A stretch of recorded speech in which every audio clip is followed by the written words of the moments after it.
दोस्तों, हमारा देश एक ट्रॉपिकल देश है। ट्रॉपिकल या उष्ण कटिबंध इस क्षेत्र में आने वाला देश।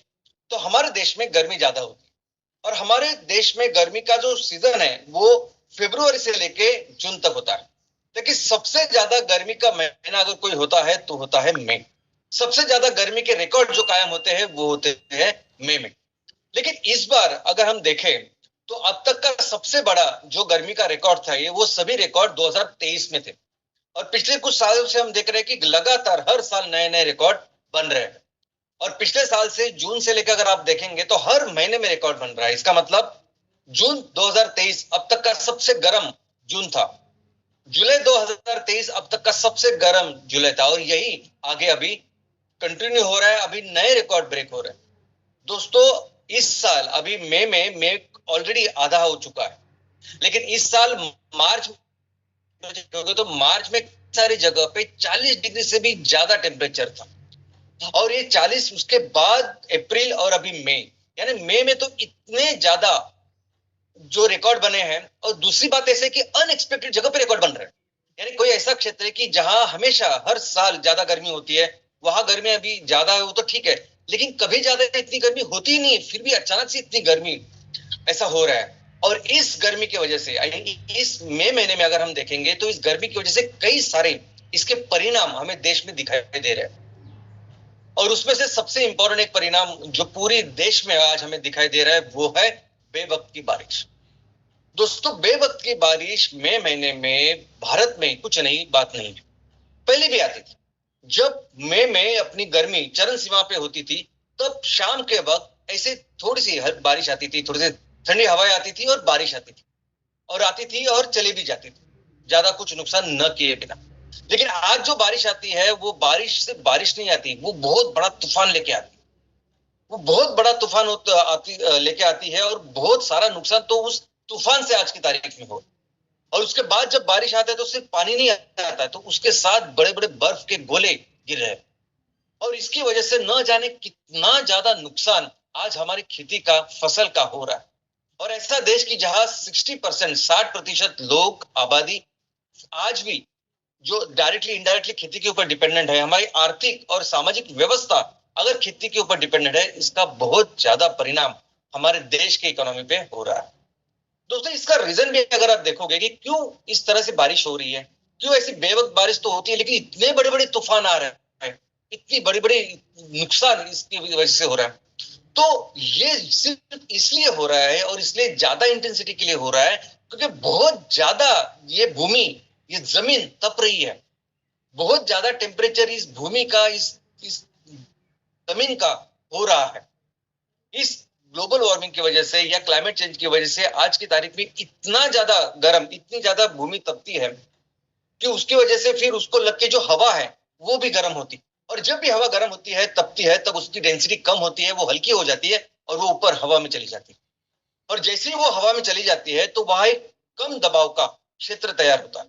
और जैसे ही कम दबाव का क्षेत्र तैयार होता है वैसे ही आजू बाजू के क्षेत्र से जहां एटमॉस्फेरिक या हवा का दाब ज्यादा है, क्योंकि पूरे दुनिया में पृथ्वी के ऊपर जो कुछ प्रेशर है, हर जगह जो कुछ प्रेशर है वो हवा की वजह से, जिसे एटमॉस्फेरिक प्रेशर कहते हैं। अब जहां भी ये प्रेशर कम हुआ तो आजू बाजू के हवा का प्रेशर जोर से वहां आता है। अभी वो हवा आजू बाजू के क्षेत्र से कितने जोर से आएगी ये डिपेंड करता है कि आप दोनों में, वो दो क्षेत्रों में दबाव का जो जो डिफरेंस है वो कितना है। अगर बहुत ज्यादा भूमि तप रही है, जमीन तप रही है, बहुत ज्यादा वो हवा ऊपर जा रही है और कम दबाव का क्षेत्र हो रहा है, तो उतनी ही जोर से ये हवा उसको फील करने के लिए आती है।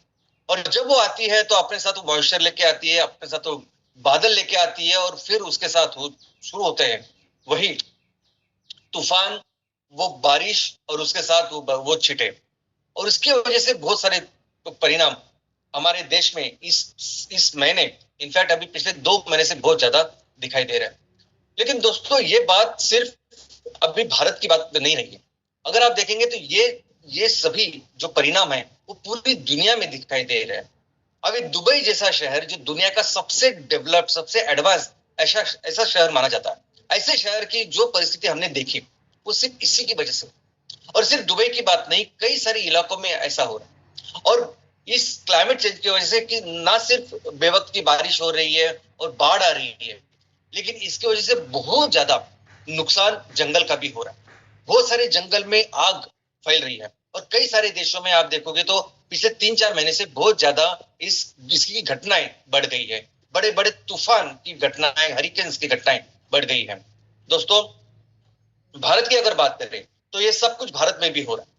भारत में बेवक्त बारिश के साथ कई बाढ़ भी आ रही है, लेकिन भारत में हमारे कई सारे जंगलों में आग भी लग रही है। अगर आप देखोगे तो इस महीने और पिछले महीने में उत्तराखंड, हिमाचल प्रदेश और साउथ में भी कई सारे जंगलों में आग लग रही है, क्योंकि इतनी ज्यादा गर्मी की वजह से बायोमास एकदम ज्यादा शुष्क या ड्राई हो रहा है और इसकी वजह से ये आग लग रही है। तो ऐसे कई सारे परिणाम इस गर्मी की वजह से, इस तापमान की वजह से हो रहे हैं, लेकिन एक गंभीर परिणाम हो रहा है और वो हो रहा है हमारे हिमालय के ऊपर।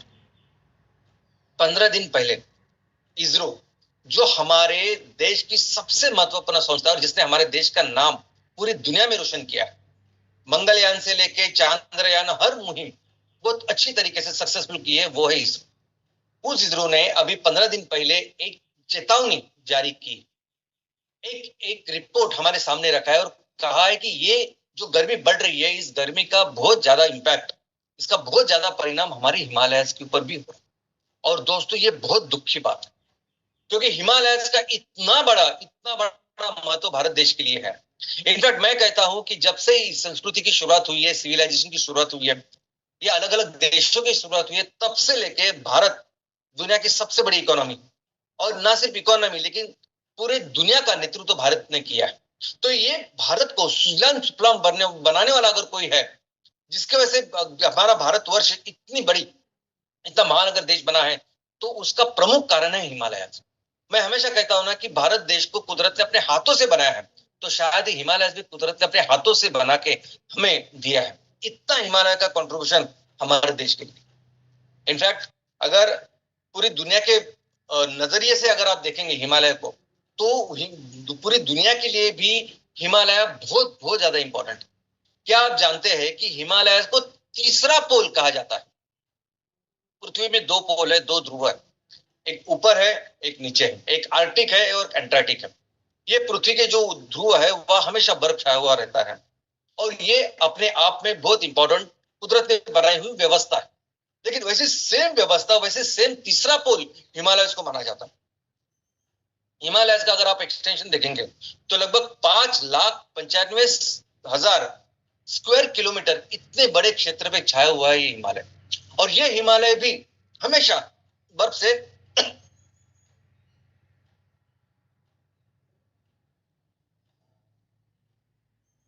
कवर्ड होता है।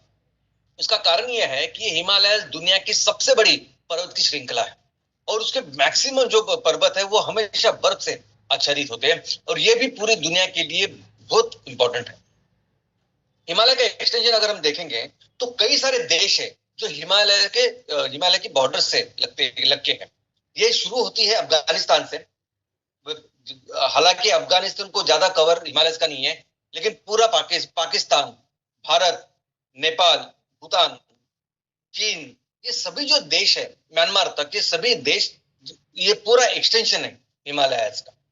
और अगर इस हिमालय के अलग अलग डिविजन्स बने और वो डिविजन्स बने हैं नदियों से, तो अगर आप देखेंगे तो पूरे जो हिमालय वो 4 प्रकार से में डिवाइड हुआ है। एक तो पंजाब हिमालय, कुमाऊन हिमालय, नेपाल हिमालय और आसाम हिमालय।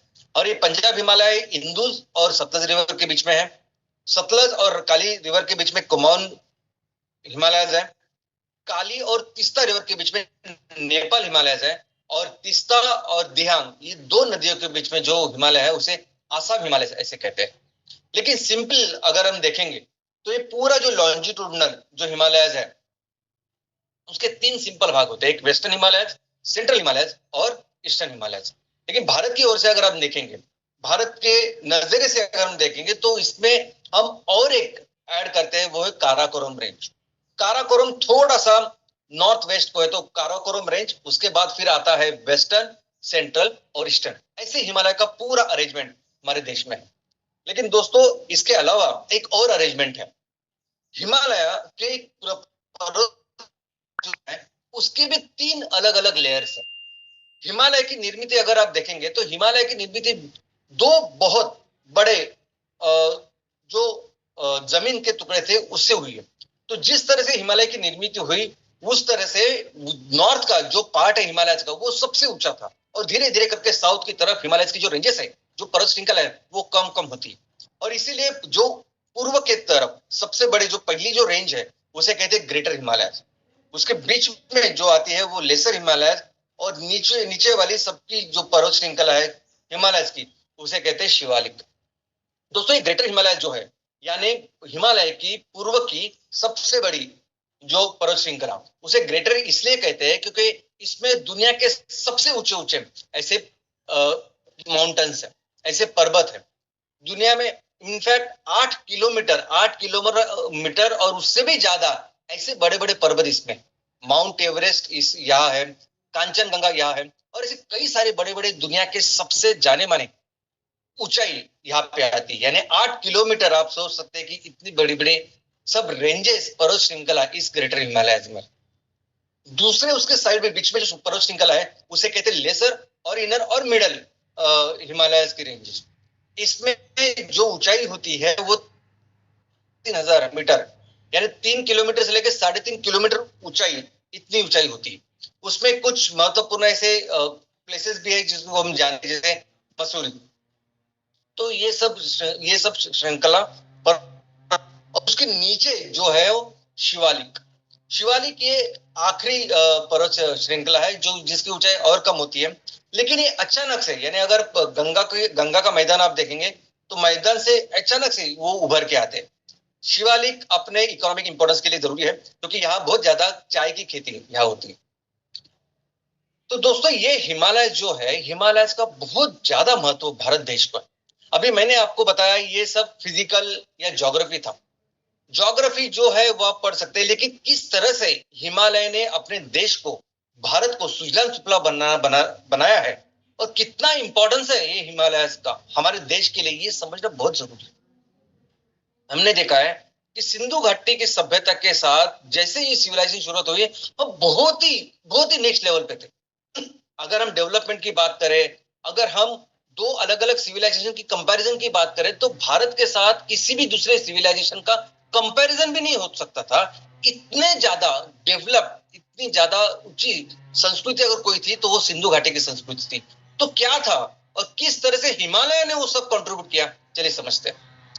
सबसे पहले तो मैं आपको बताऊं कि ये पूरा हमारा देश जो सुजलाम सुफलाम है, इनफैक्ट कोई भी क्षेत्र जब सुजलाम सुफलाम होता है उसका एक बहुत इंपॉर्टेंट जरूरी कारण होता है, वो है नदी। कैसे? तो ये जो मनुष्य है वो मनुष्य पहले तो बाकी के पशु जैसे ही यहाँ वहां भटकता था। ये जो कारण था कि जिसकी वजह से मनुष्य एक जगह बस्ती करने लगा, वो कारण कि जिसकी वजह से मनुष्य ने गांव बसाया, वो कारण था एग्रीकल्चर, खेती। और खेती को लगने वाले हर कोई चीज इस नदी ने तैयार की। खेती को जो पहले सबसे पहली चीज लगती है वो लगती है मिट्टी, जमीन। वो मिट्टी, उपजाऊ मिट्टी देने का काम नदियां करती।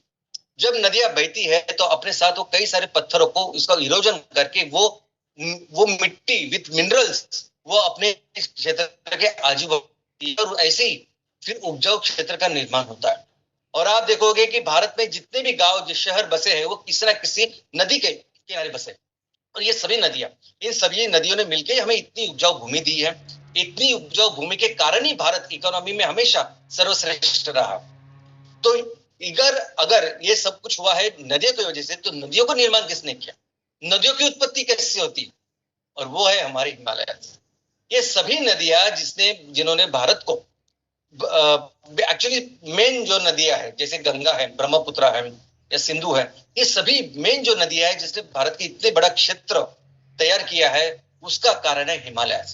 तो इसलिए अगर नदियों को हमारी माता कहते हैं, हम उनको पूछते हैं, हम उनका पूछते हैं, उनका सम्मान करते हैं, तो हिमालय को पिता कहते हैं।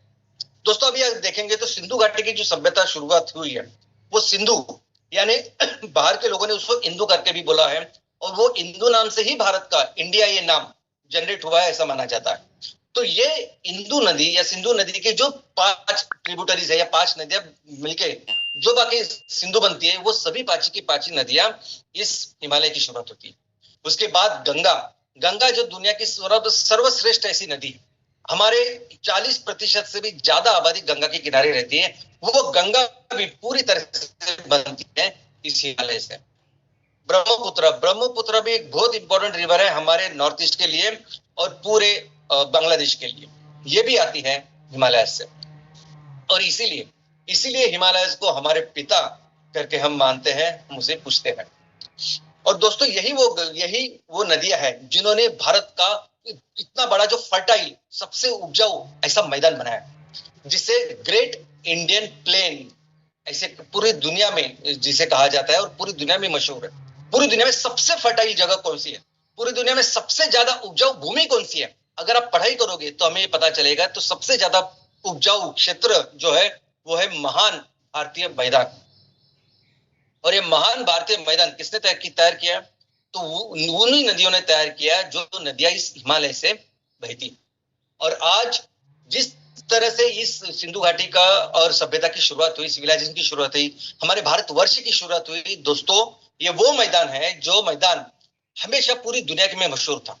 हम कहते हैं कि आज दुनिया की सबसे बड़ी आबादी भारत है, लेकिन ये हमेशा था क्योंकि हम हमेशा इतने उपजाऊ थे, हम हमेशा इतने फर्टाइल, इतनी अच्छी भूमि हमारे पास थी कि पूरी दुनिया के लोग यहाँ आना चाहते थे या बसना चाहते थे। दुनिया के सबसे अमीर शहर अगर कहीं थे तो यहाँ हमारी इस गंगा के मैदान में थे। दुनिया के सबसे बड़ी जो विश्वविद्यालय थे वो सभी विश्वविद्यालय यहाँ गंगा के मैदान में थे। और दोस्तों जैसे बौद्ध संस्कृति का जन्म इस भूमि से हुआ, वैसे कई सारे जो विद्या है उसकी शुरुआत भी इस गंगा के मैदान से हुई। और ये महान गंगा का मैदान किसने बनाया? ऑफ कोर्स ये हिमालय की वजह से हुआ। और क्लाइमेट सिग्निफिकेंस, दोस्तों अगर ये हिमालय नहीं होते, हिमालय के पीछे साइबेरिया है और वहां बहुत बहुत ठंड और बहुत शुष्क यानी ड्राई ऐसी हवाएं बहती है। वो अगर हिमालय नहीं होते और वो हवाएं अगर आती थी हमारे देश में, तो ऊपर का नॉर्थ का सब जो एरिया होता वो पूरा शुष्क और रेगिस्तान जैसे होता था। और वैसे है, अगर आपने अफगानिस्तान और उसी क्षेत्र में बाकी के जगह का अगर आप देखोगे तो वैसे ही है। लेकिन हिमालय है कि जिसको साइबेरिया को जो हवा है ठंड एंड शुष्क ड्राई ऐसी हवा को रोकते हैं और यहाँ का जो क्षेत्र है वो हमेशा बहुत फर्टाइल, बहुत अच्छा ऐसे रखते हैं। स्ट्रैटेजिक इंपॉर्टेंस, दोस्तों हमारे ये भूमि, हमारे हिमालय यानी ऐसा समझे कि कुदरत ने अपने हाथों से बनाए हुए बहुत बड़ी बड़ी सिक्योरिटी की दीवारें, 8 किलोमीटर ऊंचाई, हम सोच भी नहीं सकते। और आज भी यानी हजारों के ऊपर से पर्वत से किसी दूसरे आक्रमण करना बहुत कठिन है। तो हमारा ये हिमालय हमेशा इस सिक्योरिटी के लिए, ये स्ट्रैटेजिक चीज के लिए जाना जाता है। और यही कारण है कि बहुत सारे जितने भी लोग आए वो समुद्र के ही रास्ते से आए। हमारा ये हिमालय हमें मानसून में या बारिश में भी मदद करता है। हमें पता है कि जो हमारा मानसून का सीजन है, बारिश का सीजन है, वो मानसून की हवाएं से आता है। और ये मानसूनी हवाएं जैसे ही आते हैं उसको रोकने का काम हमारे हिमालय करता है, उन्हें रीडायरेक्ट करने का काम हमारे हिमालय करता है। और जिसकी वजह से फिर ये पूरे उसका ज्यादा से ज्यादा फायदा हमारे इस भारतवर्ष को होता है। उसके अलावा सबसे इंपॉर्टेंट चीज दोस्तों, दुनिया में जितने भी जैव विविधता या बायोडाइवर्सिटी जो सबसे संवेदनशील या सबसे महत्वपूर्ण क्षेत्र है, ऐसे 34 है यानी 34 है। और उसमें से सबसे महत्वपूर्ण क्षेत्र अगर कोई है इस जैव विविधता के लिए तो वो है हमारा हिमालय। आप देखेंगे कि ये जो मैप है ये पूरी दुनिया का मैप, पूरी दुनिया में सबसे महत्वपूर्ण, सबसे संवेदनशील, दुनिया के लिए जो इंपॉर्टेंस है ऐसे क्षेत्र में एक हिमालय है। और वो सबसे इंपॉर्टेंट ऐसी चीजों में है। इनफैक्ट हिमालय में वो चीजें हैं जो पूरी दुनिया में कहीं नहीं। हिमालय में कुछ वनस्पति जो सिर्फ हिमालय में पाई जाती, हिमालय में कुछ क्रिएचर्स हैं, कुछ प्राणी हैं, कुछ ऐसे जीव है जो सिर्फ हिमालय में पाए जाते हैं। तो इतने रिच बायोडाइवर्सिटी जो हमारे हिमालय में, वो भी पूरी दुनिया के लिए बहुत जरूरी है। इकोनॉमिक इंपॉर्टेंस, अगर इस दुनिया के ऊपर कहीं स्वर्ग है तो वो कश्मीर में। और कश्मीर कहाँ? दोस्तों सिर्फ कश्मीर ही नहीं, आप हिमाचल प्रदेश जाइए, आप उत्तराखंड जाइए और ये नॉर्थ ईस्ट जाइए, और अगर आपको लगता है कि भारत से बढ़कर अगर कोई दूसरा क्षेत्र है कि जो ज्यादा खूबसूरत है, जो ज्यादा टूरिस्ट के लिए ज्यादा फेमस है, वहां जाके आइए आप, वहां जाके आइए और बाद में भारत के क्षेत्र को आप देखिए, आप हम कंपैरिजन भी नहीं कर सकते, इतने सुंदर ये क्षेत्र है।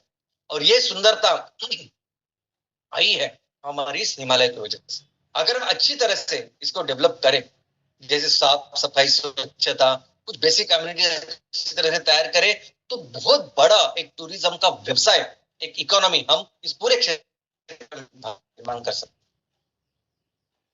इसके अलावा इतने सारे मिनरल्स हिमालय में पाए जाते हैं, यानी लंबी लिस्ट जो मैंने आपके सामने रखी, यानी copper, nickel, zinc, cobalt, gold, silver, सब कुछ इसमें पाया जाता है।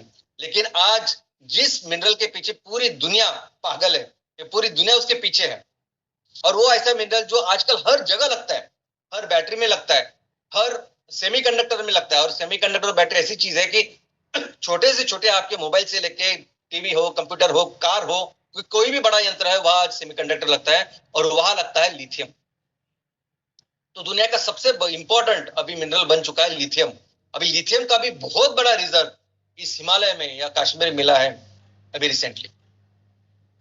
इसके अलावा हिमालय बहुत इंपॉर्टेंट है हमारी क्लीन एनर्जी के लिए, हाइड्रो इलेक्ट्रिसिटी के लिए, हाइड्रो पावर के लिए।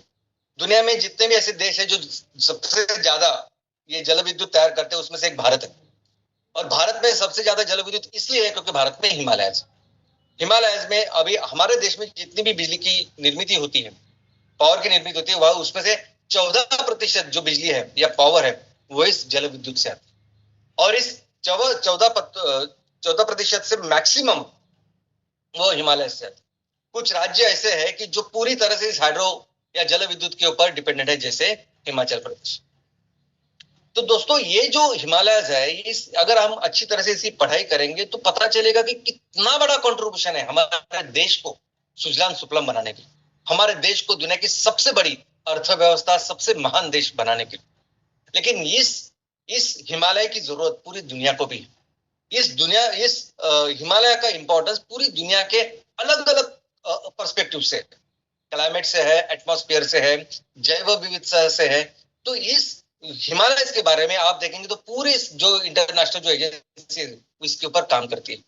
और ऐसे हिमालय के बारे में अभी इसरो ने वार्निंग दी, 15 दिन पहले इसरो ने वार्निंग दी है कि इसका बहुत बुरा असर हमारे इस हिमालय पे हो रहा है, जो बहुत चिंता की बात है, और इसके ऊपर जल्द से जल्द काम करना पड़ेगा।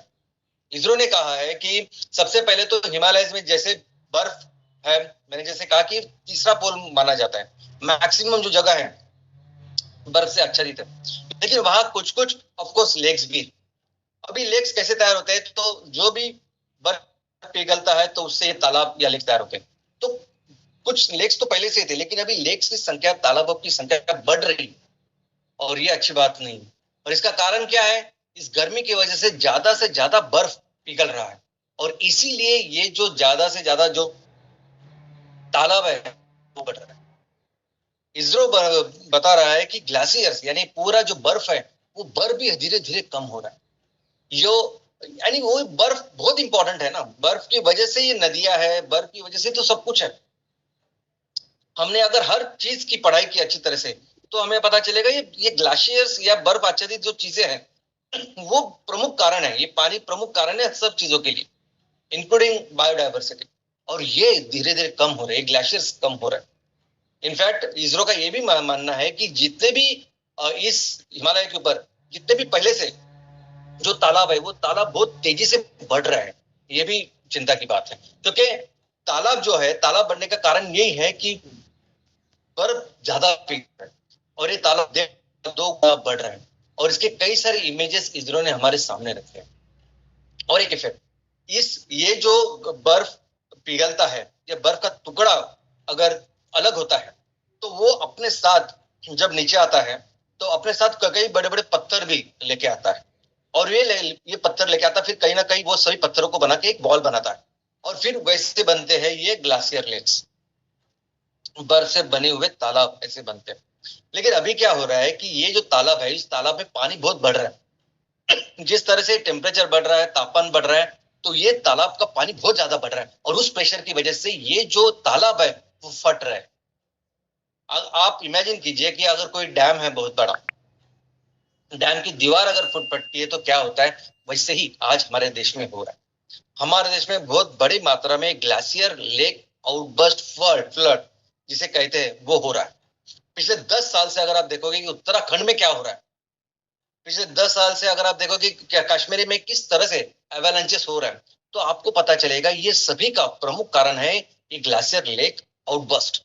यानी ये जो तालाब बन रहे हैं ये बर्फ के पिघलने से और ये इतनी तेजी से बढ़ रहे हैं कि जिसकी वजह से ये कहीं ना कहीं ये तालाब फट रहे हैं और इसकी वजह से हम देख रहे हैं कि ये बाढ़ आ रही है और ये पूरा डॉक्यूमेंटेड है। ये जब आप पढ़ाई करेंगे तो पता चलेगा ये सब ग्लोबल वार्मिंग की वजह से हो रहा है और इसके वजह से जो जानो माल का नुकसान हो रहा है, लोगों का नुकसान हो रहा है। अभी पिछले 2 महीने में अगर आप देखोगे, सिर्फ 2 महीने में कश्मीर में, हिमाचल प्रदेश में कितने ज्यादा एवेलेंचेस, कितने ज्यादा बर्फ के टुकड़े गिरे या बाकी सब चीजें हो रही है तो हमें पता चले।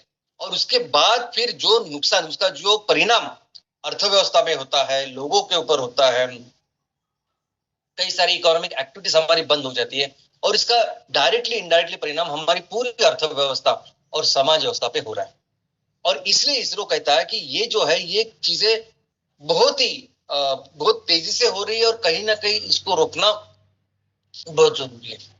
और ये सब कुछ वैसे ही हो रहा है जैसे आईपीसीसी ने कहा था। ये रिपोर्ट बहुत सीरियसली लिया गया है। इसरो ने जो रिपोर्ट हमारे सामने 15 दिन पहले रखा, ये पूरी दुनिया ने सीरियसली लिया है और ये वही हो रहा है जैसे सेम आईपीसीसी के 6th रिपोर्ट में लिखा गया था। आईपीसीसी यानी inter governmental panel on climate change, दुनिया की सबसे सर्वोच्च संस्था जो इस क्लाइमेट चेंज के ऊपर काम कर रहे हैं। दुनिया के सबसे जाने माने साइंटिस्ट, सब बड़े बड़े लोग इसमें है, इस कमिटी में, और जो इस क्लाइमेट चेंज के ऊपर काम कर रहे हैं। और उन्होंने अपना 6वां रिपोर्ट जब 2021 और 2022 में रखा था, पहला भाग उन्होंने 2021 में रखा था कि इसका टेक्निकल रीजन क्या कारण है कि जिसकी वजह से ग्लोबल वार्मिंग हो रही है, क्लाइमेट चेंज हो रहा है, वो पूरा उन्होंने रखा। और 2022 में उन्होंने दुनिया के सामने रखा कि इसका इंपैक्ट क्या होगा, कौन से वो देश हो गए, कौन से वो क्षेत्र हो गए जो सबसे ज्यादा प्रभावित हो गए।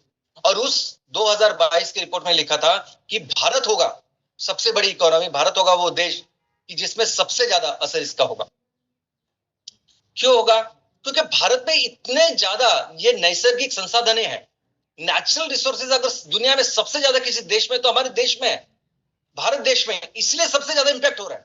ग्लोबल वार्मिंग का सबसे ज्यादा परिणाम होगा पर्यावरण के ऊपर और वो सबसे ज्यादा परिणाम होगा फिर नैसर्गिक संसाधनों के ऊपर।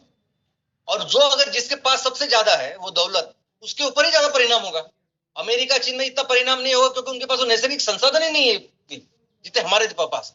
और वही आज हम कहीं ना कहीं देख रहे हैं। ये हिमालय कहीं किसी देश के पास नहीं, हमारे पास है, जिसके ऊपर अभी ये परिणाम हो रहा है और ये इस तरह से बढ़ रहा है। और दोस्तों इसलिए जरूरत है एमसीएल की, इसलिए जरूरत है सोल्यूशन की और उसने बड़े स्केल की। ये जो हम कर रहे हैं ना, जिस सोच से, जिस विचार से हम लोग डे वन से कर रहे हैं, ये किसी बिजनेस के लिए कर ही नहीं रहे। 1-2 प्रोजेक्ट लगाइए, 5 प्रोजेक्ट लगाइए, पैसे लेके आइए, फिर बढ़ाइए और पैसे कमाइए, सब बिल्कुल कभी सोचा नहीं हम। क्योंकि बहुत जरूरत है इतने बड़े स्केल में इतने बड़े सोल्यूशन को तैयार करने की। आज अगर दुनिया को जलाने वाला नंबर 1 किलर अगर कोयला है तो सबसे बड़ी जरूरत है इस एमकोल को बनाने की, ज्यादा से ज्यादा लेवल पे, बड़े स्केल पे और दुनिया के सामने रखने।